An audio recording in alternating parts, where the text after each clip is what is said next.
Now let's see in detail about how you will do the air pollution monitoring using these chemical indicators. Okay, the first one is sulfur dioxide. I said this is one of the major pollutant, especially in urban and industrial area, and this is the best one for doing survey. Okay, then you have the second one, smoking or soiling index. Here a known volume of air is filtered through a white filter paper, and using photoelectric meter you are measuring it. Okay, this is how you do smoke or soiling index. Then you have the third one, grit and dust measurement. As the name indicates, you are actually measuring dust and grit.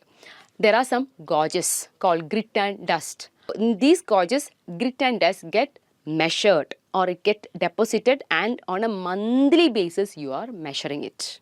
Okay.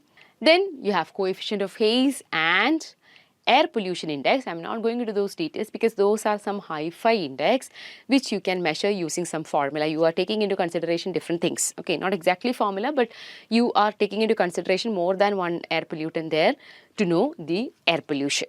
Okay, so these are commonly asked exam question, especially in short note. Monitoring of air pollution is a short note. And forgot to tell you, sources of air pollution is also a short note which usually you guys somehow manage to write.